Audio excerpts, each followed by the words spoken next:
Hello friends, welcome to CMI। Friends, पिछले हमने 2 video में सिंधु नदी और गंगा नदी के बारे में पढ़ चुके हैं और वो क्लासेज अपनी कंप्लीट हो चुकी है। तो आज हम शुरुआत करने जा रहे हैं ब्रह्मपुत्र नदी तंत्र के बारे में। तो आइए शुरुआत करते हैं। ब्रह्मपुत्र नदी का उद्गम कैलाश पर्वत के मानसरोवर झील के पास चेमायुंडुंग ग्लेशियर से होता है। यह है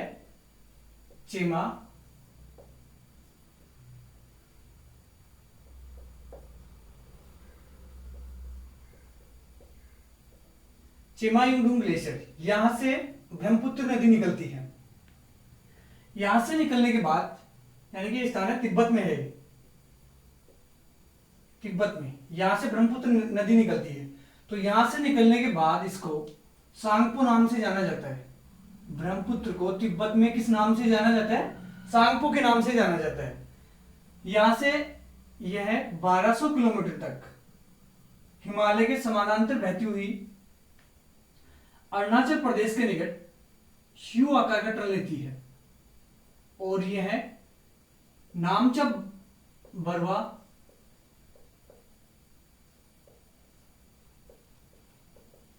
यू आकार का टर्न कहां लेती है? नामचा बरवा पर्वत, जो कि हिमालय की सबसे पूर्वी चोटी है। यू आकार का टर्न लेने के बाद यह गार्ज का निर्माण करती है।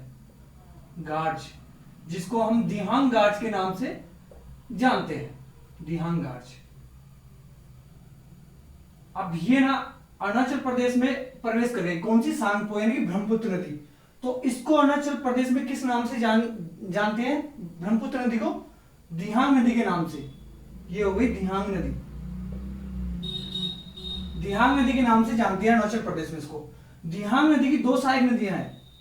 इधर से आएगी लोहित, ये आ गई लोहित, और इसके बाद आती है दिबांग। ये दिबांग है और ये दिहांग है। जब ये दोनों नदियां दिहांग नदी में मिलती है ना, कहां मिलती है? सदिया के पास। ये है सदिया।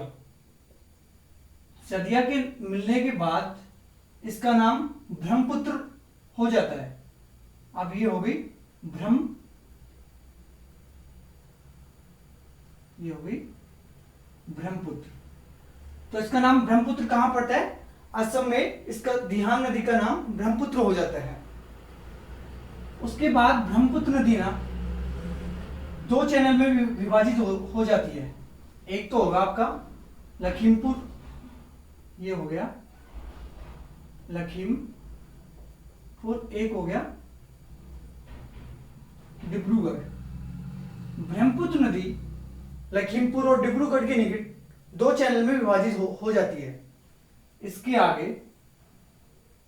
जब लखीमपुर और डिब्रूगढ़ में इनका पानी मिलते हैं ना, तो यहां विश्व के सबसे बड़े नदी द्वीप का निर्माण होता है, जिसका नाम है माजुली द्वीप। माजुली द्वीप ये असम में है। माजुली द्वीप का निर्माण होता है, जो कि विश्व का सबसे बड़ा नदी द्वीप है। ध्यान रखना, नदी द्वीप है, ना कि द्वीप।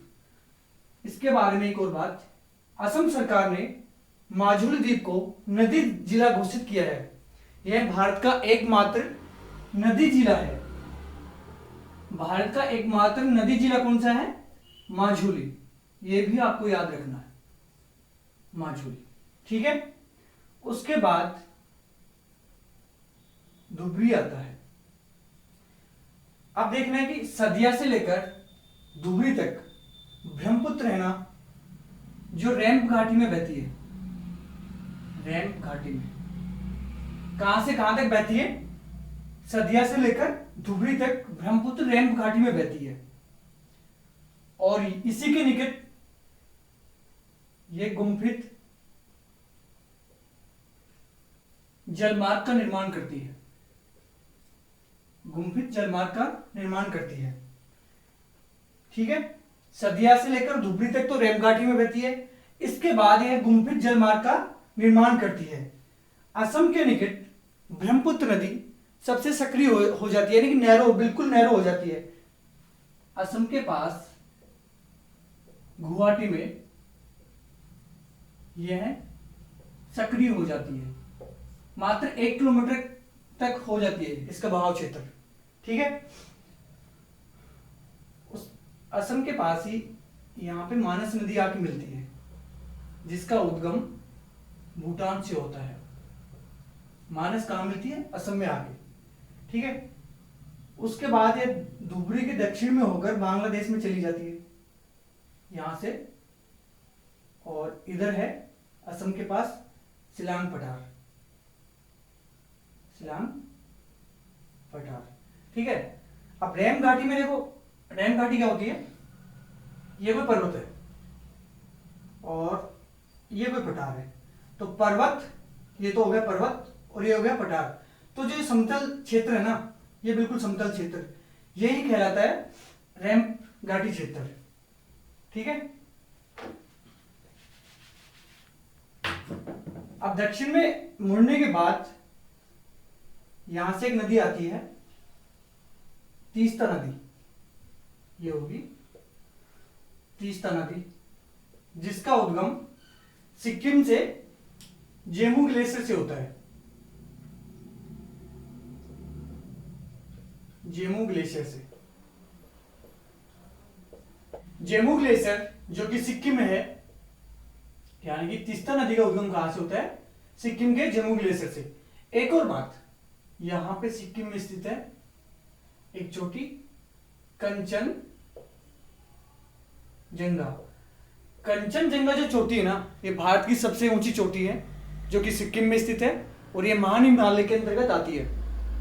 और इस पर नेपाल और सिक्किम की जो सीमा है ना, कंचनजंगा के पास लगती है। जो कंचनजंगा है ना, ये ब्रह्मपुत्र नदी बेसिन में स्थित है। अब क्वेश्चन बनता है कि कंचनजंगा किस नदी बेसिन का हिस्सा है? तो आपका आंसर होगा ब्रह्मपुत्र नदी तंत्र का। ठीक है, तो बात करते हैं तीस्ता नदी की। तीस्ता नदी बांग्लादेश में ब्रह्मपुत्र से मिलती है। ब्रह्मपुत्र में तीस्ता नदी मिलने के बाद इसका नाम जमुना होता है। अब ब्रह्मपुत्र नदी का नाम चेंज हो गया है, बांग्लादेश में क्या क्या बोलेंगे इसको? जमुना। और गंगा का क्या था? पद्मा। ठीक है, तो चलिए ये आ गई आपकी जमुना। फरक्का बांध से इधर से वेस्ट बंगाल होती हुई इसमें आके मिलती है पद्मा, यानी कि गंगा। अब पद्मा नाम कहां था इसका? बांग्लादेश में। ब्रह्मपुत्र का क्या हुआ? जमुना, और गंगा का पद्मा। जब ये दोनों मिलती ना, तो इनका आगे का जो आगे बहती ना, इसका नाम होता है पद्मा। यानी कि जमुना और पद्मा का संयुक्त रूप हो गया पद्मा नाम। ठीक है, ये आगे बहती हुई जब इसमें मणिपुर से, ये है मणिपुर, मणिपुर से मेघना नदी आके मिलती है। और पद्मा और मेघना कहां मिलती हैं? चांदपुर के निकट। ये स्थान है चांदपुर में। जब पद्मा और मेघना आके मिलती है ना, तो दोनों संयुक्त रूप से मेघना के नाम से जानी जाती है। मेघना ही बंगाल की खाड़ी में गिरती है। ठीक है, पद्मा में मेघना मिली और संयुक्त धारा मेघना का निर्माण हो गया, और मेघना ही बंगाल की खाड़ी में जाके गिरती है। तो चलिए पहले इसका नाम देख लेते हैं। देखो, तिब्बत में नाम था इसका सांगपो। अरुणाचल प्रदेश में क्या था? अरुणाचल में हो गया इसका दिहांग। असम में क्या था? ब्रह्मपुत्र। ब्रह्मपुत्र नाम पड़ता है जिसमें लोहित और दिबांग नदी के मिलने के बाद इसका नाम ब्रह्मपुत्र हो जाता है। बांग्लादेश में इसका नाम हो जाता है जमुना। कौन सी नदी के मिलने के बाद? तीस्ता नदी के बाद। ठीक है, और एक बंगाल की खाड़ी में किस नाम से गिरती है? बंगाल की खाड़ी में यह मेघना के नाम से गिरती है। ठीक है, तिब्बत में सांगपो, अरुणाचल में दिहांग, असम में ब्रह्मपुत्र, बांग्लादेश में जमुना और बंगाल की खाड़ी में मेघना। इसके कुछ और भी नाम हैं, जैसे कि प्राचीन नाम देखते हैं, कहां लिखूं, प्राचीन नाम इसका था जो कि संस्कृत नाम था, प्राचीन संस्कृत नाम, इसको लोहित्य नदी के नाम से भी जाना जाता था, लोहित्य। अब क्वेश्चन बैठे कि किस नदी का प्राचीन नाम लोहित्य था? ब्रह्मपुत्र नदी का नाम। और असम की एक जनजाति है बोडो जनजाति, तो बोडो लोग इसको बूलम बुत्तर कहते हैं। बोडो समुदाय के लोग किस नाम से जानते हैं इसको? भूलम बुत्तर। एक मान्यता ऐसी कि भूलम बुत्तर के नाम के आधार पर इसका नाम ब्रह्मपुत्र रखा गया। आप इसका स्क्रीनशॉट ले सकते हैं। तो एक बार फटाफट हम रिवाइज कर लेते हैं। देखिए, ब्रह्मपुत्र नदी कहां से निकलती है? तिब्बत के चेमायुंग ग्लेशियर से। इसके बाद तिब्बत में इसका नाम सांगपो हो जाता है। हिमालय के पहले 1200 किलोमीटर चलती हुई नामचा पर्वत के पास ये यू आकार का टर्न लेती है और दिहांग राज्य का निर्माण करती है। अरुणाचल प्रदेश में इसको दिहांग नदी के नाम से जाना जाता है। इसके बाद में से लोहित और दिबांग नदी मिलती है। लोहित और दिबांग नदी के मिलने के बाद यह ब्रह्मपुत्र कहलाती है। असम में सदिया और धुबरी के बीच में रेम घाटी का निर्माण करती है। इसी के बीच गुम्बित जलमार्ग का निर्माण करती है। गुवाहाटी में बिल्कुल सक्रिय हो जाती है। इसके बाद लखीमपुर और डिब्रूगढ़ के पास ये 2 चैनलों में विभाजित हो जाती है और यहीं पे माजुली द्वीप के पास माजुली द्वीप का निर्माण करती है, जो कि विश्व का सबसे बड़ा नदी द्वीप है। और उसके बाद यह धुबरी के दक्षिण में होकर बांग्लादेश में प्रवेश करती है। बांग्लादेश में प्रवेश करने से पूर्व तीस्ता नदी इसमें आकर मिलती है। तीस्ता नदी के मिलने के बाद इसका नाम जमुना हो जाता है। देखो, तीस्ता नदी है ना, वो 1787 तक गंगा की सहायक नदी थी।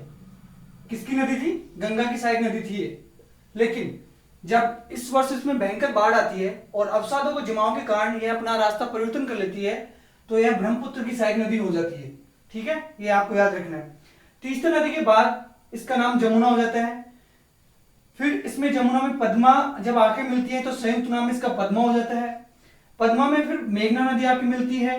कहां से? मणिपुर से। मेघना के मिलने के बाद चांदपुर नामक स्थान पर फिर संयुक्त रूप से मेघना के रूप में बंगाल की खाड़ी में गिरती है।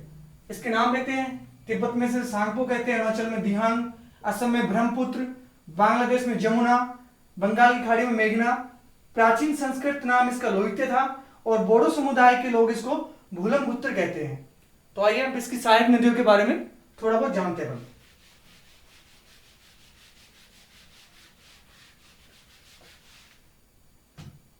इसकी सहायक नदियां हैं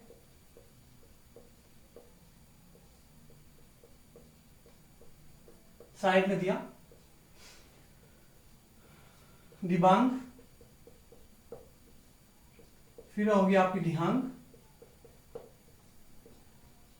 लोहित, मानस,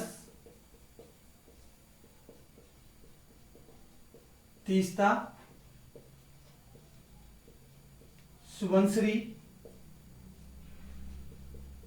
पगलादिया और पिथुमारी। डायरेक्ट एग्जाम में क्वेश्चन मोस्टली इन्हीं से पूछा जाता है कि ब्रह्मपुत्र नदी की सहायक नदियां कौन कौन सी हैं। तो आपको ये सारी याद रखनी है।